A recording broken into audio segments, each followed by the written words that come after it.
Hello students, welcome back. कैसे हैं आप सभी। हम लोग डिस्कशन कर रहे थे सरफेस केमिस्ट्री का। क्लास 12th में हम लोग सरफेस केमिस्ट्री को स्टडी कर रहे थे और इसमें हम लोग एड्सॉर्प्शन का कंप्लीट कंसेप्ट डिस्कस कर चुके हैं। ठीक है, एड्सॉर्प्शन हमने कंप्लीट कंसेप्ट का डिस्कशन किया था। इसके अंदर एड्सॉर्प्शन क्या है, टाइप्स ऑफ एड्सॉर्प्शन हमने पढ़े थे। फिजिकल एड्सॉर्प्शन और केमिकल एड्सॉर्प्शन में हम लोग डिफरेंसेस भी स्टडी कर चुके हैं। फैक्टर्स अफेक्टिंग एड्सॉर्प्शन हम लोग पढ़ चुके थे और उसके अंदर जो इंपॉर्टेंट आइसोथर्म एंड आइसोबार है वो भी हम लोग डिस्कस कर चुके थे। और adsorption in case of solution भी हमने पढ़ा था, जहां पे सिर्फ एक छोटा सा चेंज था कि प्रेशर को हमने वहां पे चेंज किया था, रिप्लेस किया था किससे, कंसंट्रेशन के साथ। क्योंकि जब आपके पास सॉल्यूशंस होते हैं तो सॉल्यूशन के केस में आप वहां पे कंसंट्रेशन को इंट्रोड्यूस कराते हैं। और लास्ट लेक्चर में हमने डिस्कशन किया था अबाउट एप्लीकेशंस ऑफ एड्सॉर्प्शन, कि आपकी डेली लाइफ में जो एड्सॉर्प्शन की प्रोसेस है वो किस तरह से रोल प्ले करती है, ये हम लोग पढ़ चुके थे। अब जो हमारा नेक्स्ट कंसेप्ट यहाँ पे आता है that is the catalysis. Catalyst और कैटालिसिस के बारे में हम लोग स्टडी करते हैं। लेकिन जैसा कि आप सभी को पता है कि सीबीएसई ने सिलेबस को 30% तक क्या कर दिया है, रिड्यूस कर दिया है। 30% सिलेबस हमारा कम हो चुका है केमिस्ट्री के अंदर। तो इसके अंदर अब क्या है, कैटालिसिस का जो टॉपिक है, इस चैप्टर के अंदर से 2 टॉपिक जो है वो डिलीट हुए हैं, रिमूव हुए हैं। एक तो क्या है, इमल्शंस का है, वो हम आगे पढ़ेंगे तो मैं आपको बताऊंगी क्या है वो, और एक कैटालिसिस। लेकिन कंप्लीट कैटालिसिस नहीं, कैटालिसिस के बारे में आपको एटलीस्ट पता होना चाहिए कि कैटालिस्ट क्या है, कैटालिसिस की प्रोसेस क्या है। ठीक है, क्योंकि उसका कहीं ना कहीं आप लोग यूज करते हैं। तो कैटालिस्ट और कैटालिसिस को हम लोग डिस्कस करेंगे। क्या आपके सिलेबस में हटा दिया गया है वो है types of catalysis, homogeneous and heterogeneous catalysis जो है, कैटालिसिस की जो टाइप्स होती हैं उसको सिलेबस में से रिमूव कर दिया गया है 12th क्लास में।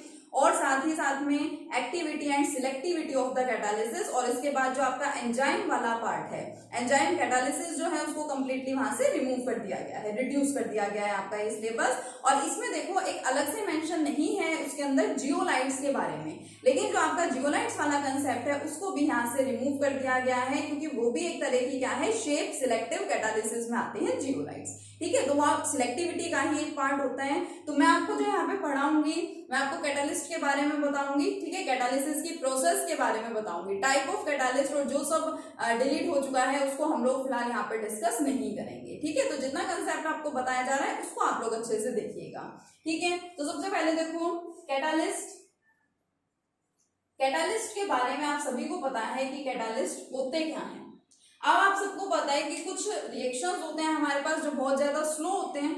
ठीक है, अब उनका जो रेट है या जो स्पीड है वो बहुत कम होती है, बहुत टाइम लग जाता है उन रिएक्शंस को होने में। लेकिन कुछ सब्सटेंसेस हमारे पास ऐसे होते हैं कि अगर हम उनको वहीं पे रिएक्शन के साथ, रिएक्टेंट्स के साथ हम उसको भी ऐड कर दें अगर उन सब्सटेंसेस को, तो वो रेट या फिर जो स्पीड है रिएक्शन का उसको बढ़ा देते हैं।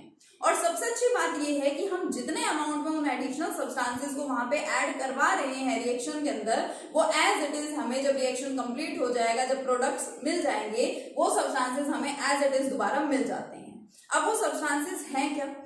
अब ऐसा नहीं है कि वो जो सब्सटेंसेस हैं वो रेट ऑफ द रिएक्शन को सिर्फ बढ़ाते ही हैं।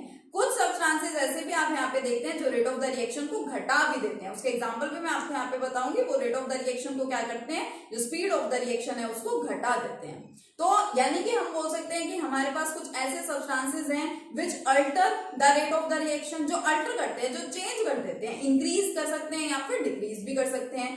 तो जो बर्जीलियस थे, बर्जीलियस ने 1835 के अंदर कैटालिस्ट नेम दिया उन कंपाउंड्स को, उन सब्सटेंसेस को। जो हम बात कर रहे हैं कि हमारे पास कुछ सब्सटेंसेस हैं जो रेट ऑफ द रिएक्शन को अल्टर कर देते हैं, चेंज कर देते हैं, whether they increases the rate of the reaction और they decreases the rate of the reaction. उस टाइप के सब्सटेंसेस को बर्जीलियस ने एक नाम दिया 1835 में। बर्जीलियस ने क्या कहा कि वो सब्सटेंसेस क्या होंगे, कैटालिस्ट होंगे। और जिन रिएक्शंस के अंदर, जिन प्रोसेसेस के अंदर हम इस टाइप के सब्सटेंसेस का, मतलब कि कैटालिस्ट का यूज करते हैं, उस प्रोसेस को क्या बोला जाता है, कैटालिसिस। तो कैटालिसिस क्या है, it is a process in which catalyst are used. ठीक है, क्या होते हैं, जिस प्रोसेस के अंदर हम कैटालिस्ट का यूज करते हैं उस प्रोसेस को क्या बोला जाता है, उस प्रोसेस को हम लोग कैटालिसिस बोलते हैं। ठीक है, अब सिंपल सा एग्जांपल देखते हैं कि हमारे पास है पोटेशियम क्लोरेट KClO3। इसका आपको डीकंपोजिशन जब कराना होता है तो आपको KCl एंड ऑक्सीजन मिलते हैं। लेकिन ये रिएक्शन बहुत स्लो होता है। पहली बात तो कि रिएक्शन बहुत स्लो होता है, और दूसरा बहुत हाई टेम्परेचर के ऊपर ये रिएक्शन होता है। ठीक है, एक तो क्या है, ये प्रोसेस स्लो है, दूसरा बहुत ज्यादा हाई टेम्परेचर के ऊपर ये रिएक्शन होता है, और ये रिएक्शन होता है अप्रोक्स 653 टू 873 केल्विन टेम्परेचर पे। इतने हाई टेम्परेचर की रिक्वायरमेंट होती है तब जाकर के आपका रिएक्शन कंप्लीट होता है। लेकिन अगर मान लीजिए इसी में साथ में ऐड कर दिया जाए small amount of MnO2 manganese dioxide, तो ये मैग्नीज डाइऑक्साइड यहाँ पे वर्क करता है एज कैटालिस्ट वर्क कर रहा है, यानी कि रिएक्शन की स्पीड को क्या कर देता है, रिएक्शन की स्पीड को एक तो बढ़ा देता है। दूसरा क्या है, जो टेम्परेचर है, टेम्परेचर भी बहुत कम फिर वहां पे आपको अप्लाई करना पड़ता है। 473 केल्विन से लेके 633 केल्विन पे ही ये रिएक्शन हो जाता है अगर आप MnO2 मैग्नीज डाइऑक्साइड कैटालिस्ट का यहाँ पे यूज कर लेते हैं तो देखिए यहाँ पे जो पोटेशियम क्लोराइड का आप लोग डीकम्पोजिशन करवा रहे थे for the formation of potassium chloride and oxygen which was taking place at very high temperature of about 653 kelvin to 873 kelvin, बहुत हाई टेम्परेचर पे हो रहा था। बट अगर हम यहाँ पे ले रहे हैं, यूज कर रहे हैं कैटालिस्ट को विच इज मैग्नीज डाइऑक्साइड, तो ये रिएक्शन जो है वो जल्दी भी हो जाता है। दूसरी बात, कम टेम्परेचर पे होता है, 473 केल्विन से 633 केल्विन टेम्परेचर तक हो सकता है, हो जाता है ये रिएक्शन। और तीसरी बात कि जितना आप यहाँ पे MnO2 ऐड अप करते हैं उतना ही आपको MnO2 means manganese dioxide as it is reaction complete होने के बाद आपको मिल जाता है। अब ये वाली बात तो आप केमिकल काइनेटिक्स में भी पढ़ चुके हैं कि जो कैटालिस्ट है वो बहुत स्मॉल अमाउंट के अंदर रिक्वायर्ड होता है, बहुत थोड़े से अमाउंट में कैटालिस्ट की हमें रिक्वायरमेंट होती है, और जितना हमने वहां पे यूज किया है रिएक्शन कंप्लीट होने के बाद वो हमें एज इट इज उतना अमाउंट उसका वापस मिल जाता है। ठीक है, तो ये क्या है यहाँ पे कैटालिस्ट है।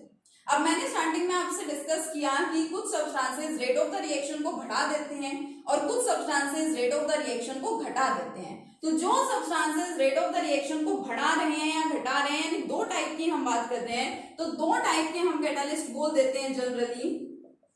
एक हो जाते हैं हमारे पास पॉजिटिव कैटालिस्ट और दूसरे हमारे पास क्या हो जाते हैं, नेगेटिव कैटालिस्ट। अब पॉजिटिव और नेगेटिव के नाम से आई थिंक आप लोग समझ गए होंगे। पॉजिटिव कैटालिस्ट का मतलब होता है which increases the rate of reaction, जो catalyst rate of the reaction को बढ़ा देते हैं उन कैटालिस्ट को क्या बोला जाता है, पॉजिटिव कैटालिस्ट, जैसे कि MnO2।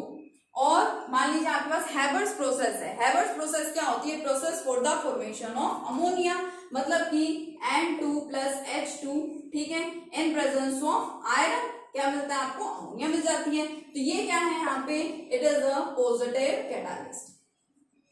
अब कैटालिस्ट का यूज जिस प्रोसेस में करते हैं उस प्रोसेस को क्या बोला जाता है, कैटालिसिस। तो जिस प्रोसेस के अंदर हम पॉजिटिव कैटालिस्ट का यूज करेंगे उस प्रोसेस को क्या बोल दिया जाएगा, पॉजिटिव कैटालिसिस। क्या बोलेंगे उस प्रोसेस को, पॉजिटिव कैटालिसिस।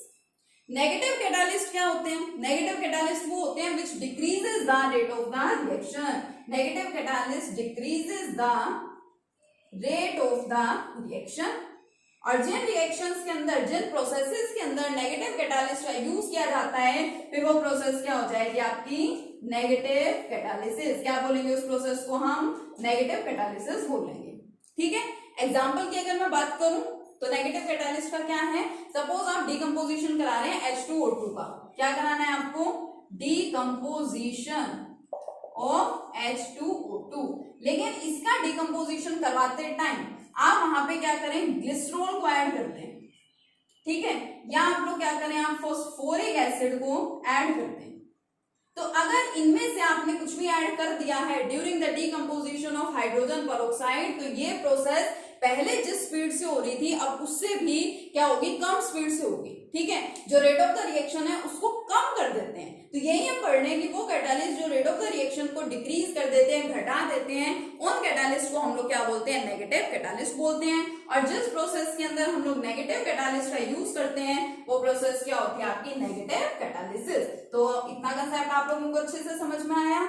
अब देखिए फोर्थ चैप्टर जब हम लोगों ने स्टडी किया था केमिकल काइनेटिक्स, तो वहां पे मैंने आपको इसका रीजन बताया था कि ऐसा क्या होता है जो हम ये बोल देते हैं कि जो कैटालिस्ट है उसको ऐड करने से रेट ऑफ द रिएक्शन बढ़ रहा है। ठीक है, मैंने इसका आपको एग्जांपल दिया था, ग्राफ की हेल्प से हम लोगों ने समझा था। हमने कंसेप्ट पढ़ा था एक्टिवेशन एनर्जी का। एक्चुअल में कैटालिस्ट के एडिशन से क्या होता है, जो एक्टिवेशन एनर्जी है वो घट जाती है। Catalyst lowers the activation energy, catalyst activation energy को क्या कर देता है, कम कर देता है by increasing the rate of the reaction, और रेट ऑफ द रिएक्शन क्या होता है, बढ़ जाता है। अगर हम इस चीज को ग्राफिकली समझना चाहें तो देखो, सपोज यहां पे ये एनर्जी है, ठीक है, और यहां हम लोग क्या देखते थे, 4th चैप्टर में पढ़ चुके हैं हम लोग ये केमिकल काइनेटिक्स में, यहां हम देखते थे प्रोग्रेस ऑफ रिएक्शन। देखो क्या होता था, मान लीजिए यहाँ पे रिएक्टेंट्स है, ये रिएक्टेंट्स की एनर्जी है, ठीक है, आप रिएक्टेंट्स क्या होंगे, प्रोडक्ट्स के अंदर कन्वर्ट होंगे, ठीक है। अब एनर्जी तो है रिएक्टेंट्स की इतनी, प्रोडक्ट्स में कन्वर्ट होने के लिए उनको ये एनर्जी बैरियर क्या करना पड़ता है, क्रॉस करना पड़ता है। तो इसके लिए अब इनकी एनर्जी तो सिर्फ इतनी सी है और इनको तो इतनी सारी एनर्जी की रिक्वायरमेंट है, तो ये जो एनर्जी हमें इसको प्रोवाइड करनी पड़ती थी वो क्या होती थी, एक्टिवेशन एनर्जी। और कैटालिस्ट को जब हम ऐड कर देते हैं तो ये एक्टिवेशन एनर्जी क्या हो जाती है, कम हो जाती है। ये देखो पहले तो इतनी सारी एनर्जी की रिक्वायरमेंट थी, अब सिर्फ इतनी सी एडिशनल एनर्जी की रिक्वायरमेंट है। तो यही बात हम पॉजिटिव और नेगेटिव कैटालिस्ट के केस में बोल सकते हैं। Positive catalyst rate of the reaction को बढ़ा रहा है, रिएक्शन की स्पीड को बढ़ा रहा है bye lowering the activation energy, activation energy को घटा रहा है वो, देखो उसने कम कर दी। कौन सा कैटालिस्ट है वो, पॉजिटिव कैटालिस्ट। तो ठीक इसका अपोजिट नेगेटिव कैटालिस्ट क्या करेगा, नेगेटिव कैटालिस्ट एक्टिवेशन एनर्जी को और ज्यादा बढ़ा देता है।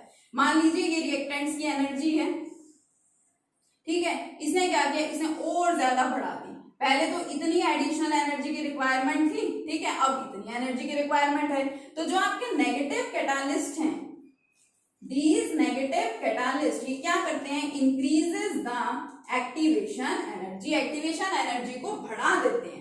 अब रेट ऑफ द रिएक्शन बढ़ने का रीजन था कि एक्टिवेशन एनर्जी कम हो रही है, और रेट ऑफ द रिएक्शन घटने का रीजन क्या है कि एक्टिवेशन एनर्जी और ज्यादा बढ़ रही है। तो इस चीज को हम ऐसे ग्राफिकली भी समझ सकते हैं, ठीक है।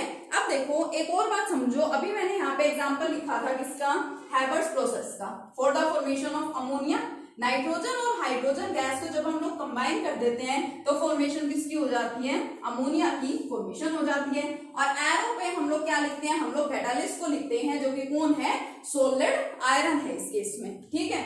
मैं इसको यहाँ पे लिख रही हूँ एक बार दोबारा, N2 plus H2 gives NH3 in presence of iron।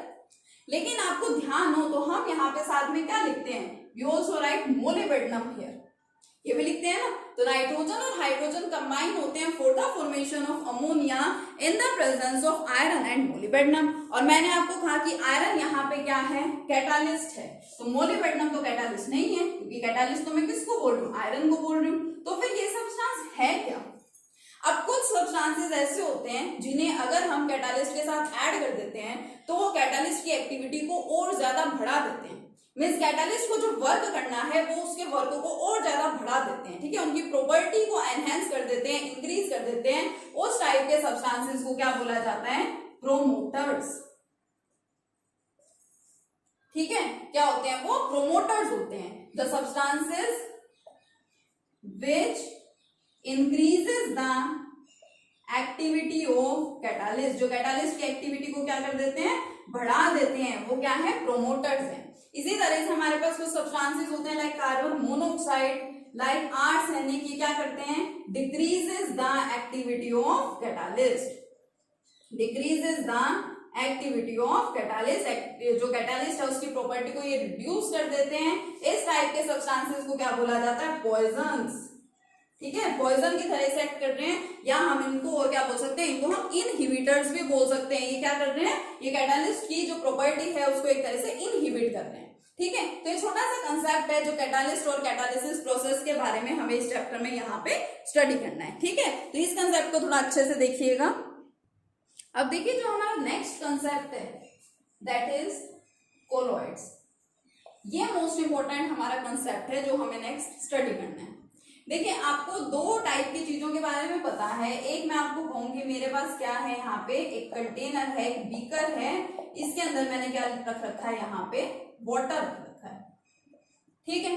अब मैं क्या कर रही हूँ, मैं इसके अंदर सोल्ट ऐड कर रही हूँ सपोज, ठीक है, सोडियम क्लोराइड मैंने इसमें क्या किया, ऐड कर दिया। अब आपको पता है कि जो जो सोडियम क्लोराइड है it completely dissolves in water. Water में ये क्या हो जाता है, कंप्लीटली डिसॉल्व हो जाता है।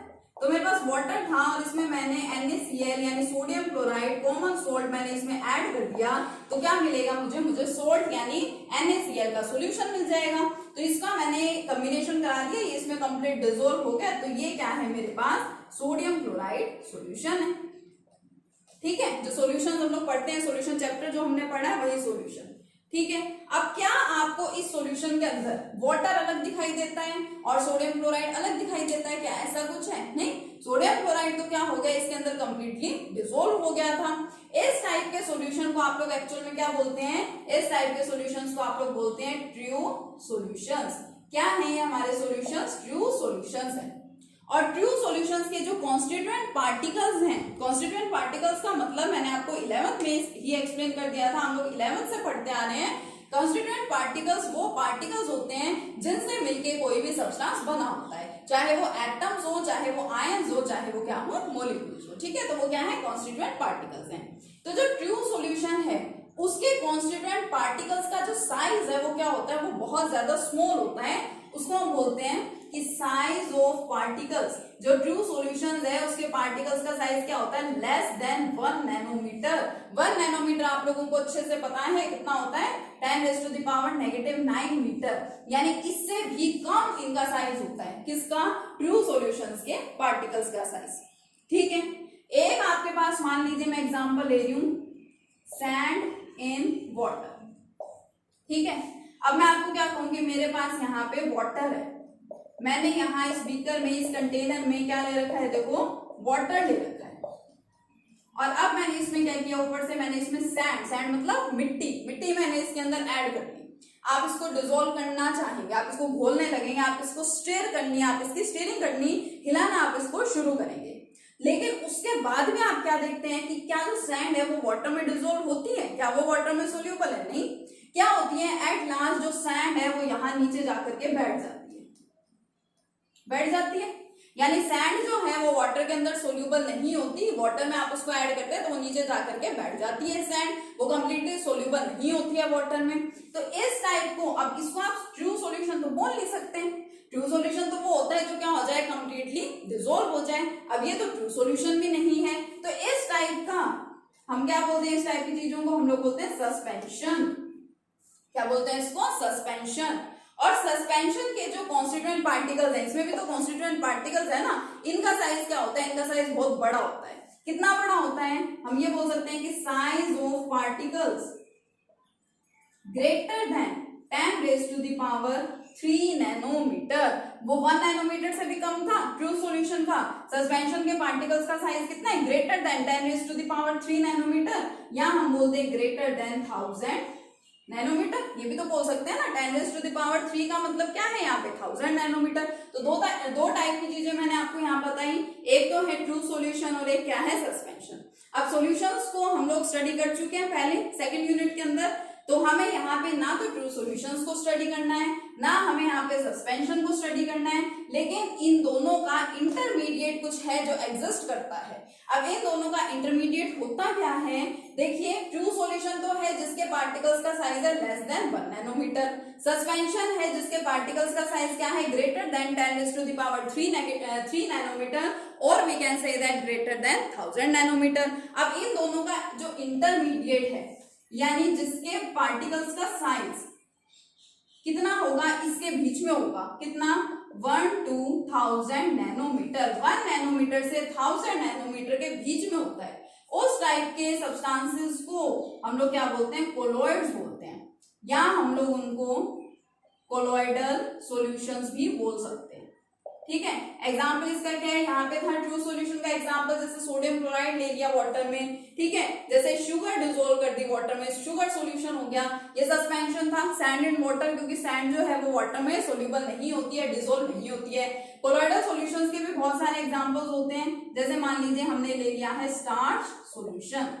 ठीक है, काफी सारे एग्जांपल्स हैं, काफी सारे टाइप्स आप यहाँ पे देखेंगे कोलॉइड्स की और कोलॉइडल सॉल्यूशंस की। ठीक है, अभी मैंने आपको सिर्फ साइज, पार्टिकल्स के जो साइज है उसके बेसिस पे मैंने आपको बताया है। ठीक है, तो इतना कंसेप्ट आप लोग स्टडी कीजिए, इसको हम लोग इस लेक्चर को यहीं खत्म करते हैं। नेक्स्ट में हम लोग कंटिन्यू करेंगे कोलॉइड्स के साथ, ठीक है। तो अभी आपको कोलॉइड्स का मीनिंग समझ आ गया होगा उसके पार्टिकल्स के साइज के बेसिस पे। नेक्स्ट लेक्चर में कंटिन्यू करेंगे। Thank you.